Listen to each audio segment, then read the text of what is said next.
आइए हम लोग अपना स्टार्ट करेंगे चैप्टर्स पार्टनरशिप। सबसे पहले तो समझना होगा पार्टनरशिप बोलते किसको है। किसको बोलते हैं पार्टनरशिप? जहां दो या दो से ज्यादा आदमी आपस में मिलकर के कोई बिजनेस चालू करते हैं उसको हम लोग पार्टनरशिप बोलते हैं। पार्टनरशिप एग्जिस्टेंस में कैसे आती है? पार्टनरशिप एग्जिस्टेंस में कैसे आती है, मतलब जन्म कैसे होता है पार्टनरशिप? पार्टनरशिप का जन्म लेने के लिए हमें एक एग्रीमेंट की जरूरत होती है, जो दो आदमी के बीच में एग्रीमेंट किया जाता है, ठीक है ना। और उस एग्रीमेंट के थ्रू ही इस पार्टनरशिप का जन्म होता है। इस एग्रीमेंट को हम लोग पार्टनरशिप डीड बुलाते हैं। क्या बुलाते हैं? Partnership deed. ये पार्टनरशिप डीड होता क्या है? इस पार्टनरशिप डीड में सारे टर्म्स कंडीशंस लिखे रहते हैं, सारे टर्म कंडीशन, मतलब एक पार्टनर का राइट्स क्या है, एक पार्टनर का ऑब्लिगेशंस क्या है, एक पार्टनर की ड्यूटी क्या है, ये सारी चीजें उसमें लिखे रहेंगे, ठीक है ना। फिर हमारे बीच में अगर कभी इन फ्यूचर में कोई झगड़ा होता है, डिस्प्यूट्स होता है, उस डिस्प्यूट को कैसे सुधारा जाए, ये भी बातें वहां पे लिखी रहेगी। मतलब डीड जितना अच्छा और डिटेल्स में लिखा जाए पार्टनरशिप बिजनेस उतना लंबा चलता है।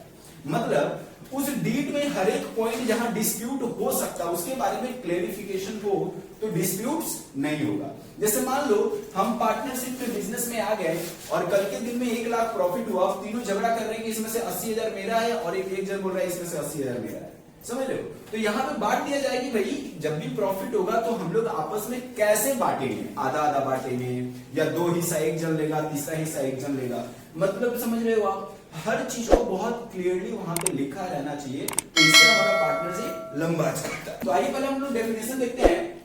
The Indian Partnership Act 1932 defined partnership as the relationship between person who have agreed to share the profit।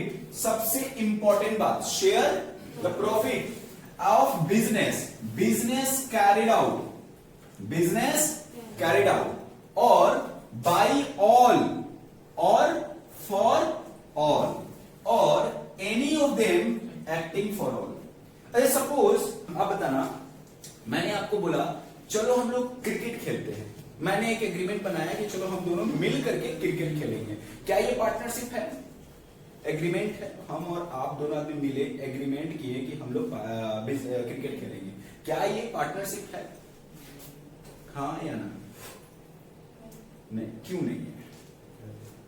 हाँ, तो ये पार्टनरशिप है कि नहीं? सबसे पहली चीज है यहां पे, आप देखो क्या बोल रहा है। बोल रहा है शेयर ऑफ प्रॉफिट होना चाहिए उस एग्रीमेंट में। क्या होना चाहिए? शेयर ऑफ प्रॉफिट होना चाहिए और बिजनेस होना चाहिए। जब तक ये दो चीजें नहीं होंगी वो पार्टनरशिप नहीं हो सकता, है ना। दो आदमी मिलकर क्रिकेट खेलने जा रहे हैं, ये पार्टनरशिप कभी नहीं हो सकता। यही दो आदमी मिलकर के कोई बिजनेस कर रहे हैं और वहां से जो भी प्रॉफिट या लॉस आ रहे हैं आपस में बांट रहे हैं, वो है आपका पार्टनरशिप। जैसे हम और आप जा रहे हैं बेटिंग लगाने, बेट समझते हो, क्रिकेट खेलता है तो ये जीतेगा तो इतना पैसा, वो जीतेगा, ऐसा मैं लोग बेटिंग का बिजनेस चालू कर रहे हैं, ये पार्टनरशिप हो सकता है, ठीक है ना। जब बिजनेस होगा तभी पार्टनरशिप होगा, ओके। और बिजनेस जो होगा कैरिड बाई ऑल और acting by all but acting for all. अरे कैरिड बाई ऑल और कैरिड फॉर ऑल, सबके तरफ से काम होगा, सबके लिए काम होगा, या कोई एक बंदा भी काम करेगा, और acting by 1 person but acting for all, मतलब एक बंदा भी काम करेगा तो सबके लिए काम करेगा, ठीक है ना। तो ये लाइन यहाँ पे लिखा हुआ है। चलिए यहां जो भी आपने डेफिनेशन देखा, इस डेफिनेशन से कुछ फीचर्स निकल के आते हैं, वो यहां पे मैंने लिख रखा है। पहला तो यहाँ पे एसोसिएशन चाहिए, 2 या फिर मोर देन 2 पर्सन, 2 या 2 से ज्यादा आदमी आपस में जब मिलते हैं तो पार्टनरशिप चालू होता है। फिर क्या होना चाहिए? एग्रीमेंट होना चाहिए जिसमें सबका कंसर्न होना चाहिए, जबरदस्ती नहीं लेके आना है, कंसर्न उनका होना चाहिए। फिर एग्जिस्टिंग ऑफ बिजनेस, बिना बिजनेस का पार्टनरशिप नहीं हो सकता। फिर carried on such business by all or any one of them but acting for all, या तो सब या उसमें से कोई एक, बट सबके लिए, ठीक है। Unlimited liability of all partners, और एक सबसे अच्छा फीचर क्या है कि इस बिजनेस में सारा का सारा जो भी लायबिलिटी होता है पार्टनर का वो अनलिमिटेड होता है। इसमें क्या खास बात है कि अनलिमिटेड होता है इनका लायबिलिटी बिजनेस में, पार्टनरशिप बिजनेस में। ठीक है, ये चारों चीजें समझ में आई। अच्छा, अब बात करेंगे लिमिटेड लायबिलिटी पार्टनर। ये हमको पढ़ना नहीं है, ऐसे ही आप लोगों को मैंने बता दिया कि लिमिटेड लायबिलिटी पार्टनर में क्या होता है कि जो मैंने अभी पढ़ा नहीं यहाँ पे कि एक इन लोग का लायबिलिटी अनलिमिटेड होता है, तो जब हम लोगों ने इसको लिमिटेड किया तो एक अलग तरह का रूल्स बनाया, रेगुलेशन बनाया, मतलब अलग तरह का एक्ट पास किया जिसको हम लोग लिमिटेड लायबिलिटी पार्टनरशिप एक्ट 2008 बोलते हैं, ठीक है ना। तो वो अलग से आप लोग के बुक में मिलेगा, आप पढ़ लेना। ये सारे पावर्स हैं कि एक पार्टनर के पास क्या क्या पावर होता है, क्या क्या ड्यूटीज होती है, सारी चीजें। इसके बाद हम लोग जाएंगे, ये सब चीजें आपके बुक्स में मिल जाएंगे, वहां पर हम लोग देख लेंगे। हाँ, तो हम लोग यहाँ पे अकाउंटिंग पढ़ेंगे पार्टनरशिप का। हमने पूरे अकाउंटिंग पार्ट को 3 पार्ट में बांटा है, बट हम लोग पहले पार्ट में 2 पार्ट पढ़ेंगे। कौन सा? एक पढ़ेंगे फॉर्मेशन और दूसरा पढ़ेंगे हम लोग रिकंस्ट्रक्शन या रीस्ट्रक्चर, ठीक है ना। तो पहला है फॉर्मेशन। फॉर्मेशन का मतलब क्या होता है? किसी भी बिजनेस को फॉर्म करना, मतलब पार्टनरशिप आपका एग्जिस्टेंस में कैसे आएगा, ठीक है, उसको हम लोग पार्टनरशिप बोलेंगे, फॉर्मेशन बोलेंगे। हाँ, तो यहां पे हम लोग क्या बोल रहे थे कि पार्टनरशिप के अंदर हम लोग पहला चीज क्या पढ़ेंगे? फॉर्मेशन, और दूसरा चीज पढ़ेंगे रिकंस्ट्रक्शन, ठीक है ना। इस रिकंस्ट्रक्शन के अंदर ही 4 पॉइंट आते हैं, जिसके अंदर पहला होता है change in existing ratio, admission, retire और डेथ, ठीक है ना। जैसे आप लोग क्या पढ़े होगे, ये सब चीज को अलग अलग चैप्टर बोल के पढ़े होगे। हमारे यहाँ पार्टनरशिप सिर्फ एक ही चैप्टर होता है, ठीक है ना, और उसी एक ही चैप्टर में सिर्फ 4 दिन की क्लास होगी, 4 दिन में आपका सारा पार्टनरशिप खत्म हो जाएगा, ठीक है ना। ओनली 4 डेज, ठीक है। तो हम लोग पढ़ेंगे वहां पे आगे जा करके, ठीक है, ओके। तो चलिए आज हम लोग बात करेंगे किसके अंदर? फॉर्मेशन। अच्छा, एक और चीज बता दें, यहाँ पे तीसरा होता है डिसोल्यूशन। क्या होता है?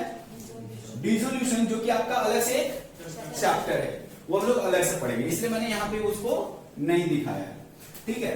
तो चलिए हम लोग बात करेंगे आज फॉर्मेशन का। फॉर्मेशन मतलब पार्टनरशिप बिजनेस एग्जिस्टेंस में कैसे आती है। कैसे आती है? एग्रीमेंट के थ्रू। उस एग्रीमेंट को क्या बोलते हैं? Partnership deed. जरा देखिए तो उस एग्रीमेंट में लिखा क्या होता है, ठीक है। तो देखिए बोल रहा है formation of partnership, company partnership business को कैसे क्रिएट किया जाता है। एक एक लाइन पढ़ेंगे और समझेंगे कैसे आता है। हम बात कर रहे थे पार्टनरशिप का फॉर्मेशन कैसे होता है। सबसे पहला बोला partnership form can be registered whether at the time of its formation और इवन सब्सिक्वेंटली। मतलब जब आप पार्टनरशिप को एग्रीमेंट में लेके आते हो, या तो उसका रजिस्ट्रेशन आप तुरंत कर लो या फिर कभी बाद में। हम लोग जब पार्टनरशिप पढ़े थे वहां में हमने बात किया था किसी भी पार्टनरशिप बिजनेस का रजिस्ट्रेशन जरूरी नहीं होता है। आप रजिस्ट्रेशन करा लो तो भी चलेगा, नहीं कराओ तो भी चलेगा, लेकिन नहीं कराने का कुछ डिस्क्वालिफिकेशन है, जिससे जो प्रॉब्लम्स है वो आपको फेस करने होंगे। तो रजिस्ट्रेशन करा भी सकते हो और नहीं भी करा सकते हो।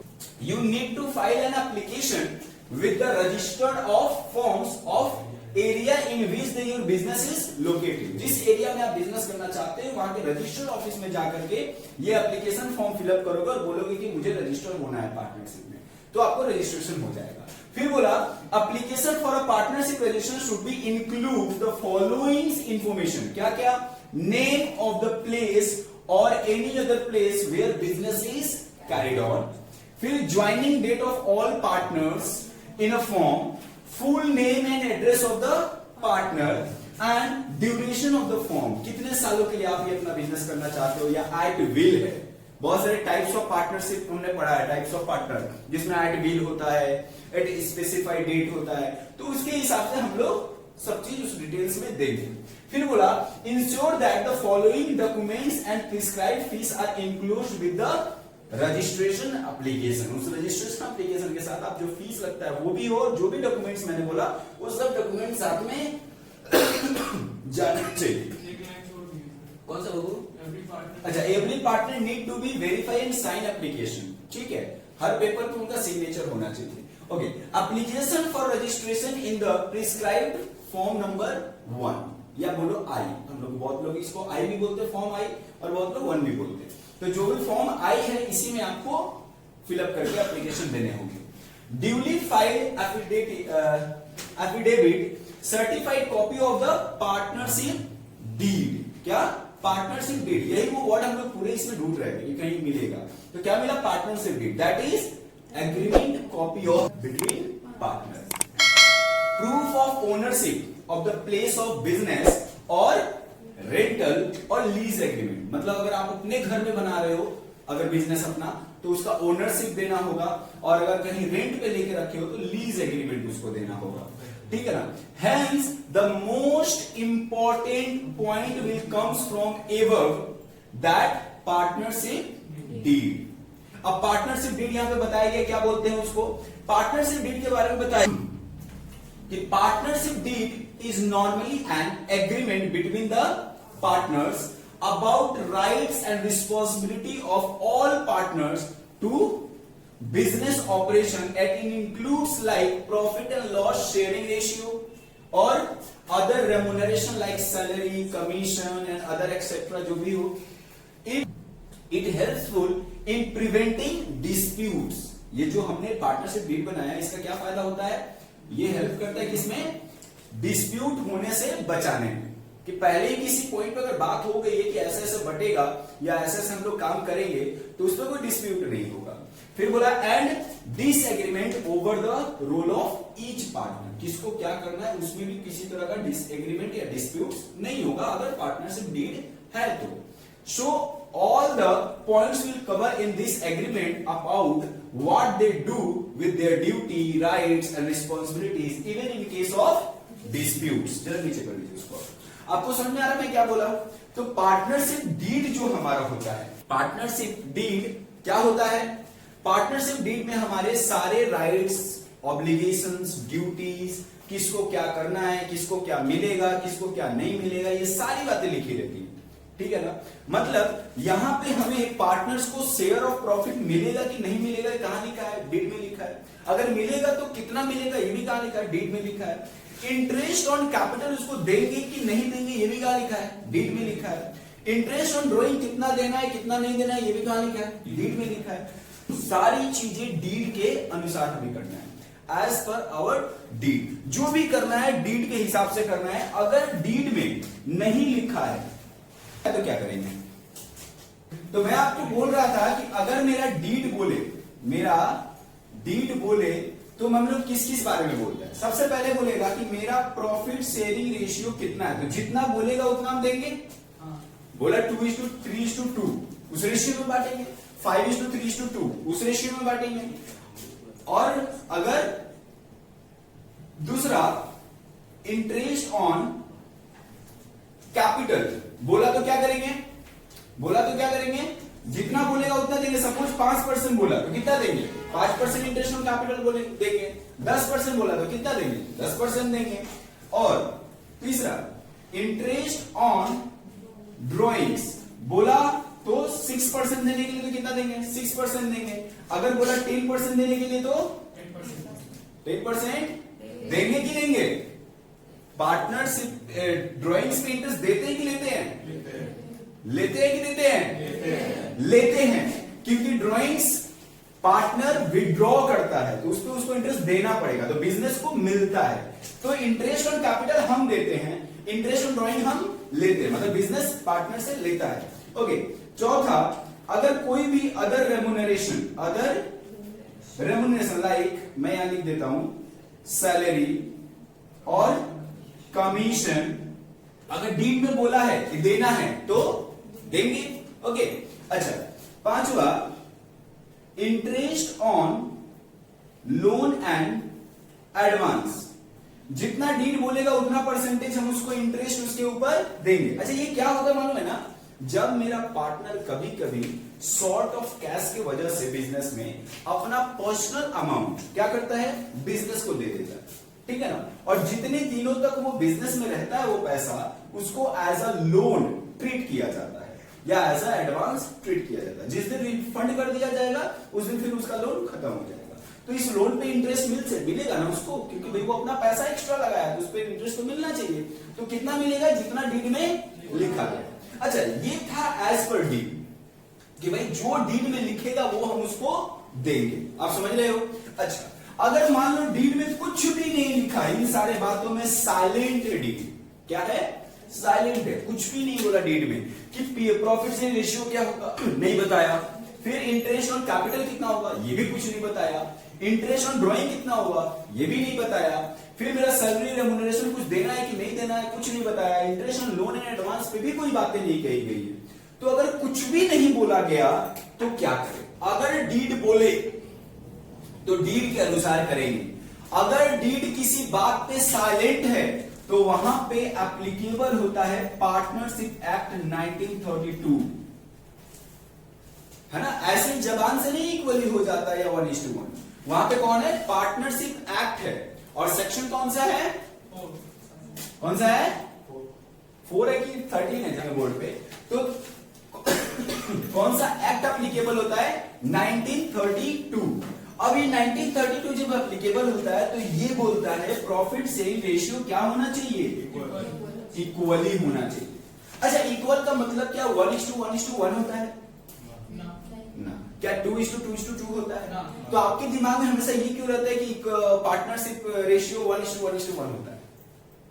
हमेशा आप इक्वली वर्ड यूज करेंगे, क्योंकि एक बार एग्जाम में क्वेश्चन आया था। आपको मैंने जब पार्टनरशिप एक्ट पढ़ा रहा था उस समय में ये बातें बताई थी। क्वेश्चन एक आया था कि आपका कि अगर डीड नहीं बोला है तो पार्टनर्स का रेशियो होगा इक्वली 1:1:1, 2:2:1 और नॉन ऑफ द एबव। किसने किस पे टिक मारा था? इक्वली। अब 1:1:2 पे डालोगे तो गलत हो जाएगा, क्योंकि वर्ड कौन सा यूज किया गया? इक्वली। हाँ, रेशियो का जो उसका रिजल्ट है वो 1:1:1 ही आता है। ठीक है, ओके। तो इंटरेस्ट ऑन कैपिटल कितना देंगे उसको? 6%। कितना नहीं देंगे? कितना देंगे? 6। और कोई नहीं देंगे भाई, नहीं देंगे। जब डीड ने नहीं बोला ना कुछ भी, उसको कुछ भी नहीं देंगे। ओके, थोड़ा शांत रहिएगा। इंटरेस्ट ऑन ड्रॉइंग कितना लेंगे उससे?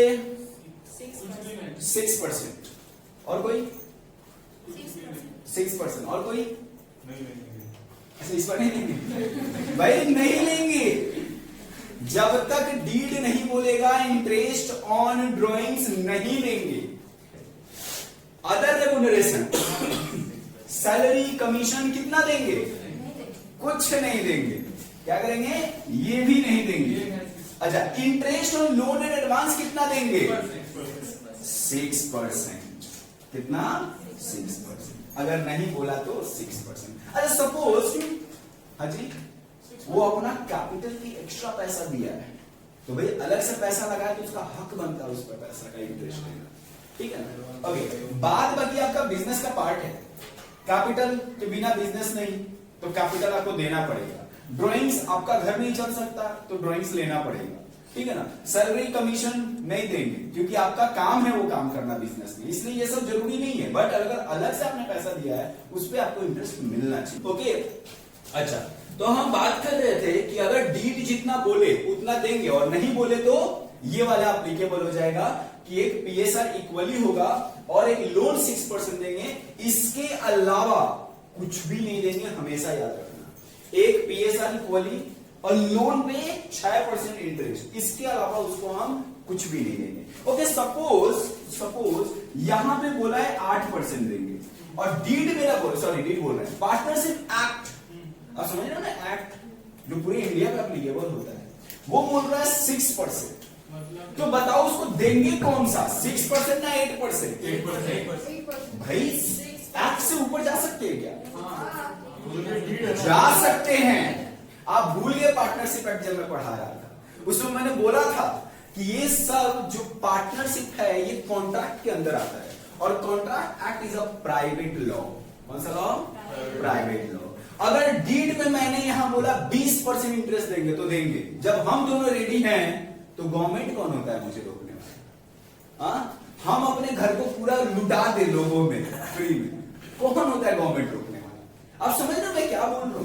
तो भाई अगर डीड में साइलेंट हो तब ये आता है। अगर यहां कुछ भी बोल दिया, सपोज यहां बोला 2%, बोला 2% ही देंगे, क्यों 6% दे? बोला डीड एक्ट बोलता है 6%, बोला एक्ट से जाके मांगो, हमसे क्यों मांग रहे हो? हम तो 2% देंगे।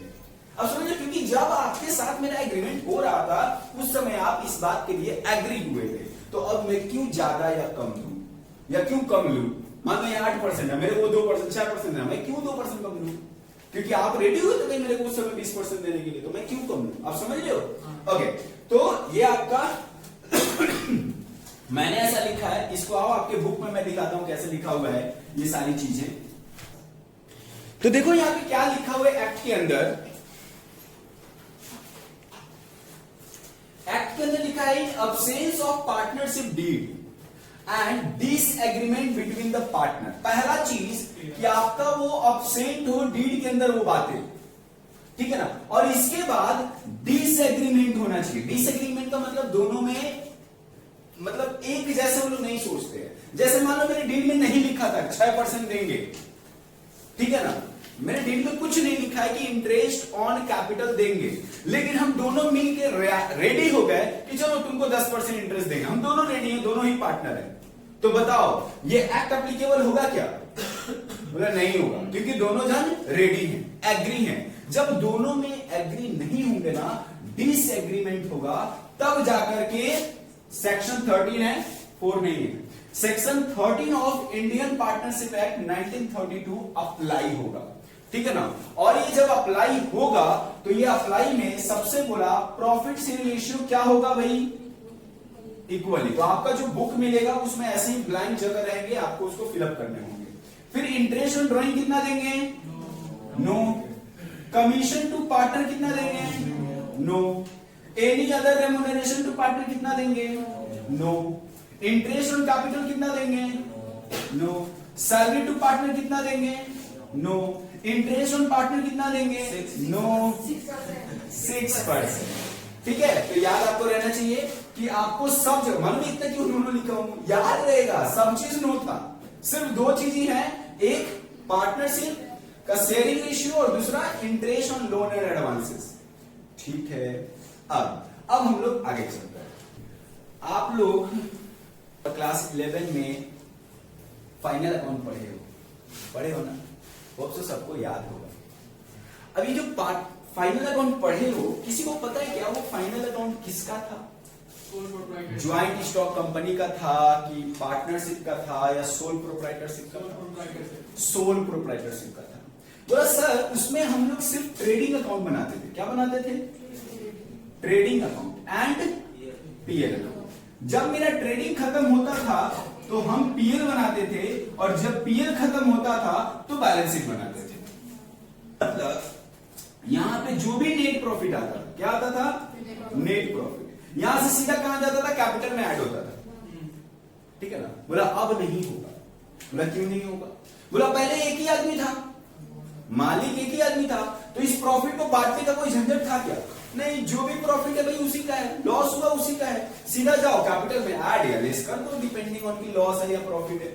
अब यहां एक से ज्यादा लोग हैं मालिक, 2 हैं, 3 हैं, 5 है, कितने भी हो सकते हैं।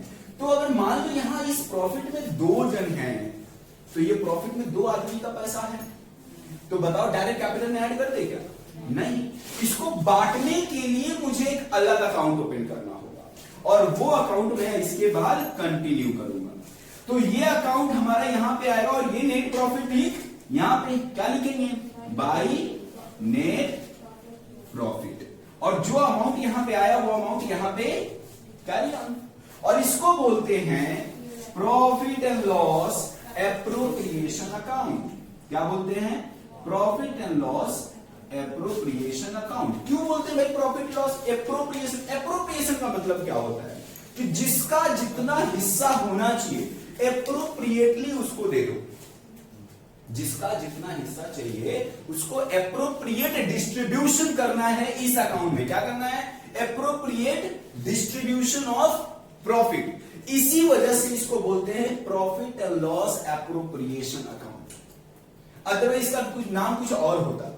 इसका नाम प्रॉफिट एंड लॉस एप्रोप्रिएशन पढ़ने के पीछे रीजन क्या है? क्योंकि इस प्रॉफिट को हम क्या करते हैं? डिस्ट्रीब्यूट करते हैं एप्रोप्रिएटली। एप्रोप्रिएटली का मतलब जिसका जितना हक उसको उतना दिया जाएगा, ठीक है ना। अच्छा, इस प्रॉफिट का डिस्ट्रीब्यूशन कैसे कैसे करते हैं?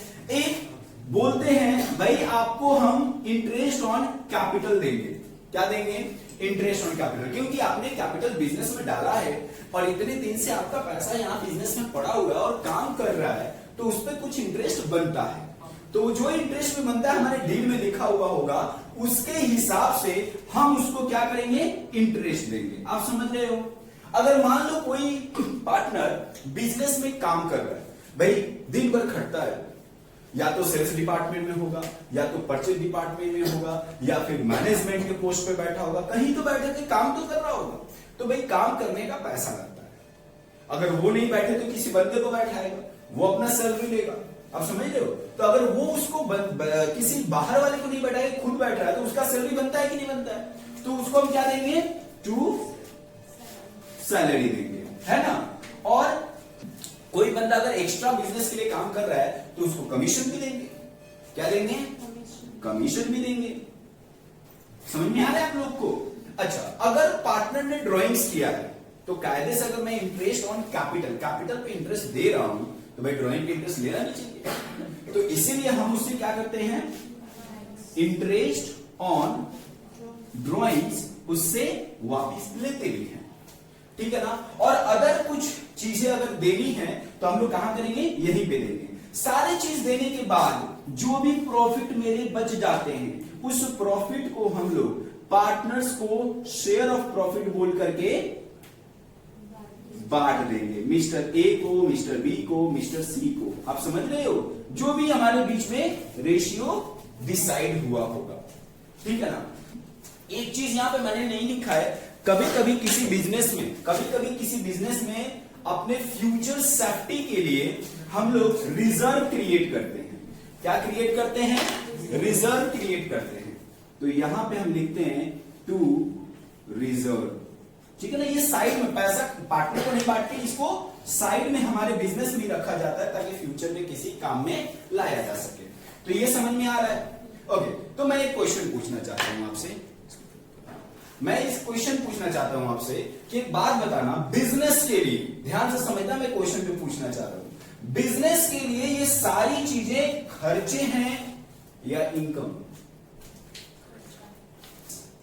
ये लोग सही पूछेंगे। भाई मैं अभी चिल्ला के बोल रहा था कि this is a distribution of profit, this is a distribution of profit, not an expense. ये खर्चा नहीं है। ओके, तो ये मैंने क्या बोला था, डिस्ट्रीब्यूशन ऑफ प्रॉफिट है, एक्सपेंस नहीं है। एक्सपेंस अगर होता तो इसके ऊपर पीएल अकाउंट काफी था एक्सपेंस को कवर करने के लिए। ये मैंने क्या बोला था, ये जो भी मेरा प्रॉफिट आया, इस प्रॉफिट को हम लोग डिस्ट्रीब्यूट कर रहे हैं अलग अलग नामों से। पार्टनर को प्रॉफिट दे रहे हैं, किस नाम से? इंटरेस्ट ऑन कैपिटल के नाम से। प्रॉफिट तो जा रहा है उनके पास में। फिर सैलरी दे रहे हैं, कमीशन दे रहे हैं, क्या किस नाम से? सैलरी और कमीशन नाम से। दे क्या रहे हैं? Share of profit. तो ये शेयर ऑफ प्रॉफिट है, ना कि एक्सपेंस है। समझ में आ रहा है आपको? तो याद रखिएगा ये चीज, इसीलिए इसको पीएल एप्रो बोलते हैं। एप्रो में एक्सपेंस नहीं आ सकता बिजनेस का, ठीक है ना। ओके, यहां तक क्लियर है? ओके, एक और चीज था, interest on capital, sorry interest on loan, जो मैंने यहां कवर नहीं किया। तो इंटरेस्ट ऑन लोन यहां पे आना चाहिए था, टू इंटरेस्ट ऑन लोन। लेकिन क्या ये एक्सपेंस है कि डिस्ट्रीब्यूशन ऑफ प्रॉफिट? कोई बताएगा? एक्सपेंस है। ये मेरा खर्चा है क्योंकि बिजनेस ने लोन लिया है, तो इस पे इंटरेस्ट देना उसका बनता है।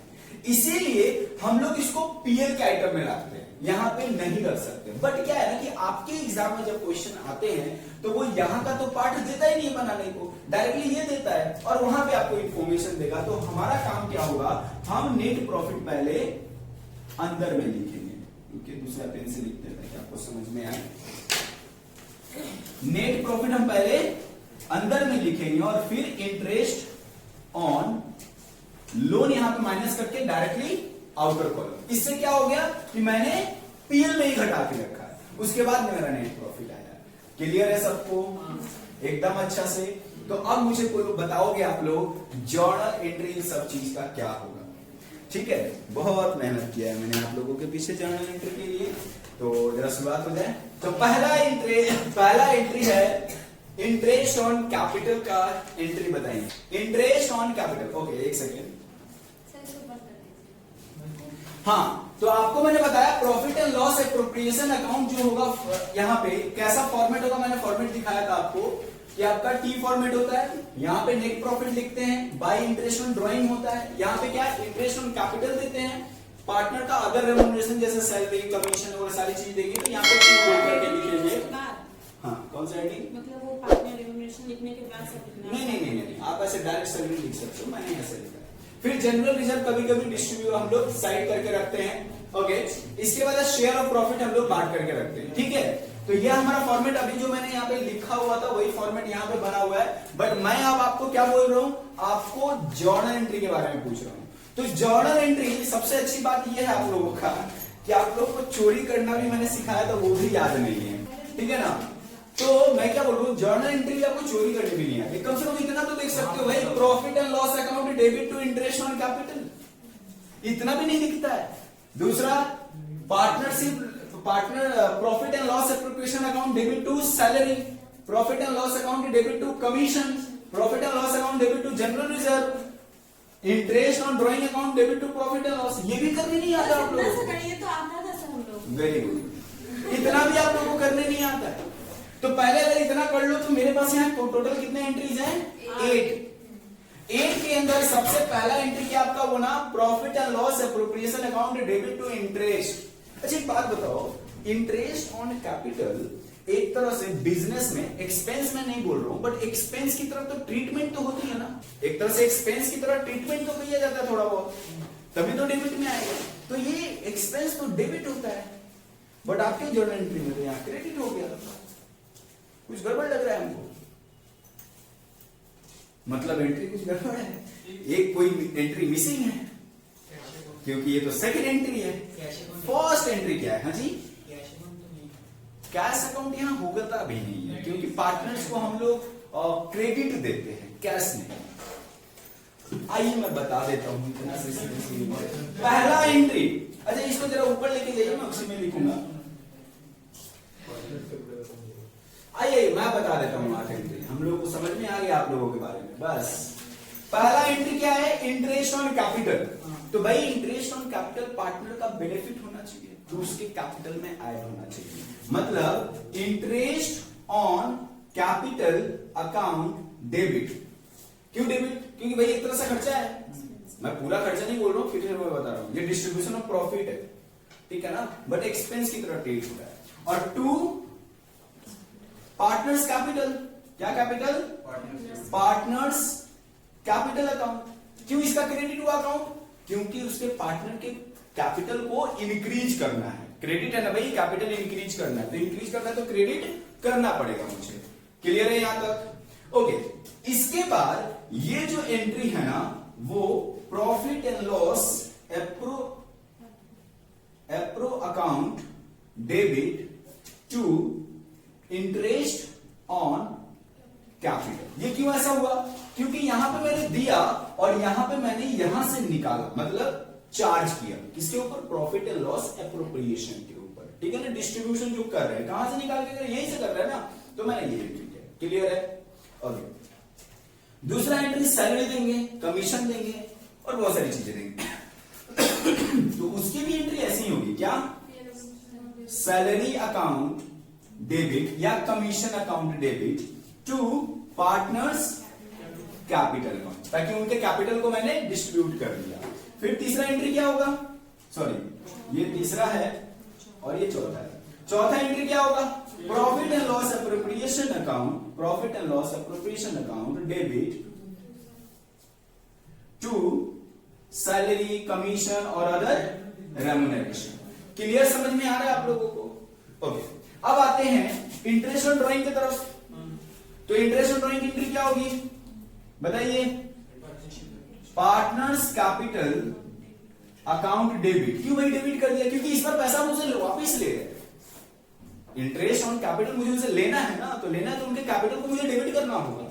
तो partners capital account debit to interest on drawings account, और then interest on drawings account debit to profit and loss appro account. ये कौन सा एंट्री है, 5th एंट्री है। और ये 6 एंट्री है। एक 7 एंट्री है और एक 8 नंबर एंट्री है। 7 नंबर एंट्री जनरल रिजर्व के लिए। तो जनरल रिजर्व क्या होता है, पार्टनर को बढ़ता नहीं है। जनरल रिजर्व पार्टनर्स को बांटते नहीं है, वो हम अपने सेफ्टी के लिए, मतलब बिजनेस के सेफ्टी के लिए रखते हैं। तो लिखेंगे profit and loss appro account debit to general reserve, या जो नाम से बोलो आप लोग, general reserve account.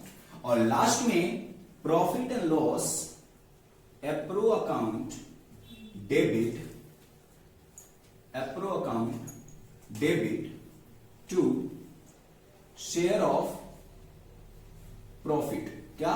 Share of profit. मतलब एक्चुअली यहां पे हम लोग लिखते हैं to A's capital, B's capital और सीज कैपिटल। जितने लोग होंगे उनके कैपिटल में पैसा बढ़ जाता है। तो profit and loss account debit to ये सारी चीजें। तो ये 8 जर्नल एंट्री हैं जो आपको ध्यान में रखने होंगे, जिस जर्नल एंट्री के मूवमेंट से आपका पीएल एप्रो बनता है और पार्टनरशिप का कैपिटल अकाउंट बनता है। आप बनाते हो ना ये चीज, पीएल एप्रो भी बनाते हो, पार्टनर्स कैपिटल अकाउंट भी बनाते हो। ये जो अकाउंट बनते हैं कहां से बनते हैं? यही वो 8 एंट्री है जो इनको बनाने में हेल्प करता है। ठीक है ना? तो ये 8 एंट्री आपको भी याद रहने चाहिए। ओके, चलिए, तो हमारा एंट्री के बाद हम लोग आगे बढ़ेंगे।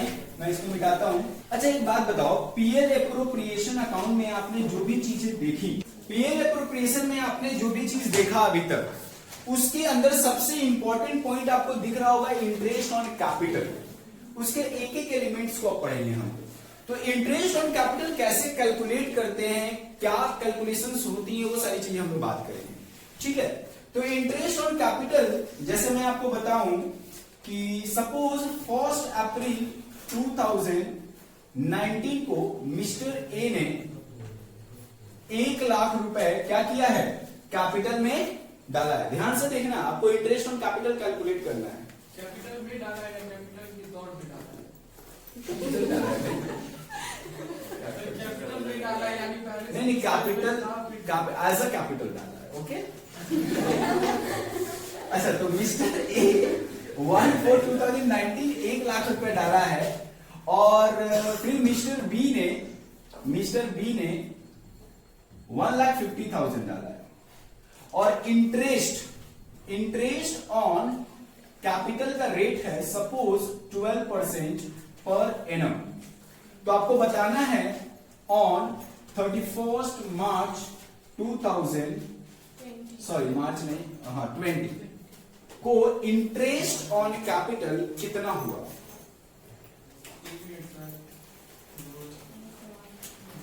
इंटरेस्ट ऑन कैपिटल कितना हुआ?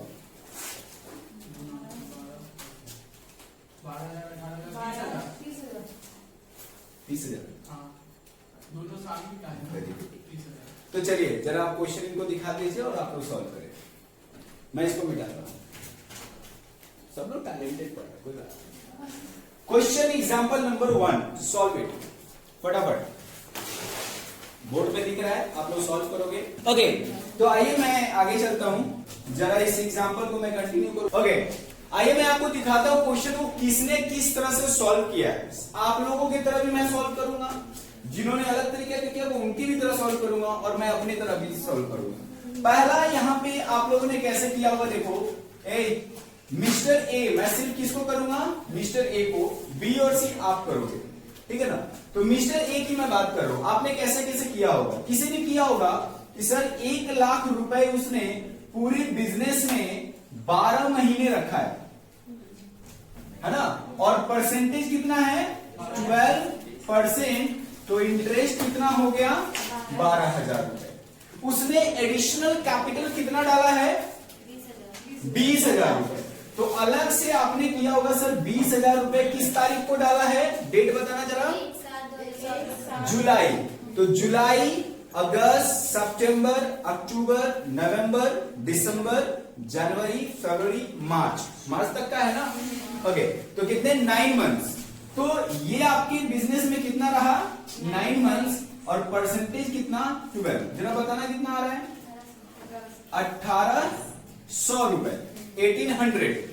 ओके, इसके बाद मैंने क्या बोला है 30,000 विड्रॉल है, 30,000 की कितना है? 30,000 30,000 का विड्रॉल है। तो 30 10,000 का विड्रॉल है। और कब है विड्रॉल? कब, किस मंथ में है?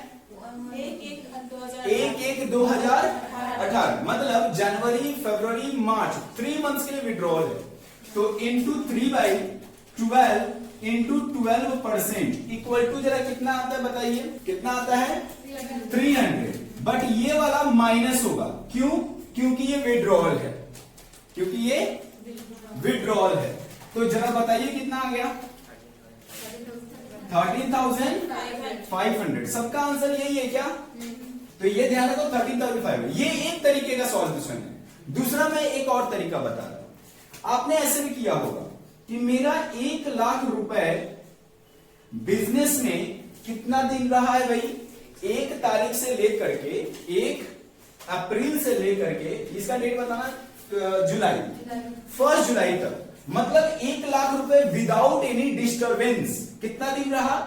अप्रैल, मई, जून, जुलाई 1 तारीख को डिस्टर्ब हो गया वो, तो 1 तारीख में विदाउट डिस्टर्ब 12% रहा है। कितने दिन? 3 मंथ्स इंटू 12%, है ना? बोलो, समझ आ रहा है ये? तो भाई बताओ ना तेरा इंटरेस्ट कितना?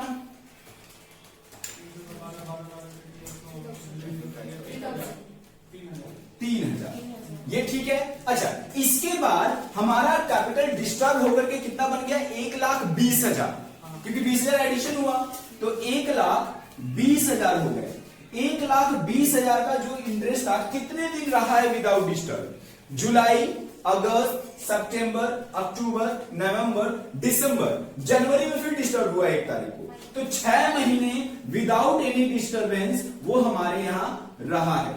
ठीक है ना? इंटरेस्ट बताइए जरा कितना है यहां? 7,200। ओके, तीसरा में फिर से डिस्टर्ब हुआ, कितना? 10,000 का। तो अब मेरा कैपिटल कितना हो गया? 1,10,000। तो मैंने किया 1,10,000 इंटू कितना महीना रहा है? जनवरी फरवरी मार्च। तो जनवरी का कितना? 3/12 इंटू 12%। जरा इंटरेस्ट बताइएगा कितना आएगा? 1,10,000 है, बताइए कितना है? 3,300। जरा टोटल बता दीजिए कितना है? 13,500। मतलब आंसर सेम है। ठीक है ना? आंसर सेम है। तो आप अगर ऐसे किए हो तो, और ऐसे किए हो तो, दोनों आंसर क्या आ रहा है? सेम आ रहा है। तो आप दोनों ही तरीके से कर सकते हो। इससे तीसरा मेरी तरीके सुनो, ये भी एक आप लोग का ही तरीका था, ये भी आप लोग का ही तरीका था। ठीक है ना? अब मैं अपना एक तरीका आपको दिखा रहा हूं यहां पे। ये तरीका क्या है? Effective capital method. कौन सा? मैंने नाम दिया इसका इफेक्टिव कैपिटल मेथड। ये मैं क्या बोलता हूं? मैं कैपिटल को सिर्फ देखूंगा कि मेरा 1 लाख कैपिटल कितना दिन रहा है। बोलिए कितना दिन रहा है? 3 मंथ्स। कितना दिन रहा है? 3 मंथ्स विदाउट एनी डिस्टर्बेंस। फिर 1,20,000 मेरा कैपिटल कितना दिन रहा है? 6/12। और 1,10,000 कैपिटल मेरा कितना दिन रहा है? 3/12। तो ये मेरा आता है इफेक्टिव कैपिटल। जरा इसका इफेक्टिव कैपिटल बताइएगा। 25,000 रुपए। इसका इफेक्टिव कैपिटल 60,000 रुपए। और इसका इफेक्टिव कैपिटल 27,500 रुपए। यही है ना? ओके, जरा टोटल बता दो कितना आ गया? 1,12,500। अब इसका मैं सिर्फ कितना 12% निकाल दूंगा। कितना? 1 लाख। ये हो गया इफेक्टिव कैपिटल। तो मैं अब यहां interest on capital equal to करूंगा इफेक्टिव कैपिटल इंटू 12%। जरा बताना आंसर कितना है? 13,500। तो एक सॉल्यूशन मैंने 3 तरीके से आपको निकाल के दिखाया। इसको आप अपना तरीका बोल सकते हैं, ये भी एक अच्छा तरीका है, ऐसे भी निकाला जा सकता है। और इसको क्या बोलते हैं? Effective capital method. अगर क्वेश्चन में बोला इफेक्टिव कैपिटल मेथड बताना है तो आपको ऐसे ही निकालना पड़ेगा। अदरवाइज आप कोई भी मेथड यूज कर सकते हो। आप ये भी मेथड यूज कर सकते हो अगर क्वेश्चन कुछ नहीं बोला तो। और अगर बोला कि इफेक्टिव कैपिटल निकालना है तब आपको ये करना पड़ेगा। बोलिए क्लियर है? ठीक ऐसे ही आप बी और सी का घर से करके आओगे, ये आपका होमवर्क है। मतलब ए, बी और सी आपको घर से करके आना है। एग्जाम्पल नंबर 3 और एग्जाम्पल नंबर 4 भी घर से करके आना है। कोई भी एक लाइन भी कहीं से कुछ पढ़िएगा मत। आप समझ में आ रहा है मैं क्या बोल रहा हूं? सिर्फ आपको एग्जाम्पल्स पढ़ने हैं और उसको करके आने हैं, ठीक है? फिर हम लोग नेक्स्ट क्लास में मिलेंगे। आज का क्लास यहीं पे समाप्त। Bye bye.